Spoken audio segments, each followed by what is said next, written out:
కులజనగణన లెక్కలు ఇంతకు మన అన్న కదా లెక్కలు లేకపోతే మనకు హక్కులు లేవు, స్వాతంత్రం లేదని.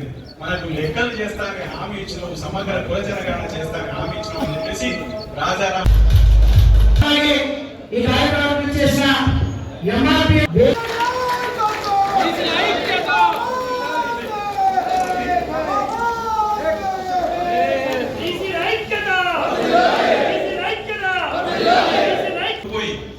మేము స్వాతంత్రం కోల్పోయి బతకాల్సిందేనా అనేది ఇవాళ మనకు ఒక ప్రధానమైన ప్రశ్న వస్తుంది. అందుకని బీసీ ఇవాళ అణగారిన కులాలన్నీ కూడా బీసీ కులాలన్నీ కూడా మనం ఈ కొత్త పెడతామని ప్రకటించారు. మనమందరం కొద్దిగా పెరుగుతున్నదని సంతోషపడ్డారు. ఏమిరా 76 ఏళ్ళు అయింది స్వతంత్రం నుంచి, 32 మంది ముఖ్యమంత్రులు అయింది.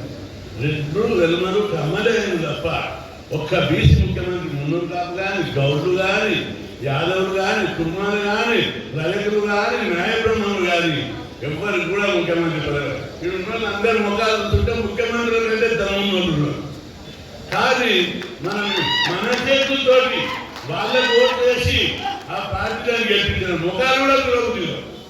కానీ ఆ విధంగా మనం మన ఓట్లను వేసి బస్పాసు రాష్ట్రాన్ని నెత్తిమీద పెట్టుకుంటున్నాం. మనకు చివరకు ముఖ్యమంత్రులు మీరే, మంత్రులు మీరే, ఎంపీలు మీరే, ఎమ్మెల్యేలు మీరే. మాకు సర్పంచ్, ఎంపీటీసీ, జెడ్పీటీసీ కూడా వద్దా అని ఈరోజు రాష్ట్రంలో రగుడు పుడుతుంది.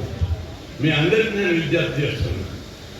ఆ మధ్య 2 సార్లు 3 సార్లు ప్రధానమంత్రి గారు మాట్లాడారు, కలిసి రిప్రజెంటేషన్ ఇచ్చారు. చెప్తే ఆయన ఏమన్నారు తెలుసా? అంటే అర్థం చెప్తున్నారు మీకు. ఆయన అన్నమాట లేకపోతే కృష్ణారెడ్డి రిజర్వేషన్లు చట్టసభల్లో, అసెంబ్లీ, పార్లమెంటు, లోకల్ బాడీలు పెట్టాలంటే ప్రభుత్వంలో అందరి అంగీకారం కావాలి, అన్ని పార్టీలు అంగీకారం కావాలి. తిరిగే కాదు, మీరు ఉద్యమాలు చేస్తే కొట్టే నొప్పుకుంటామన్నారు. దేవో జార్జ్ ఎక్కడ తెలంగాణ రాష్ట్రం కూడా కేవలం ఉద్యమం కాకుండా రాజ్యాంగారంలో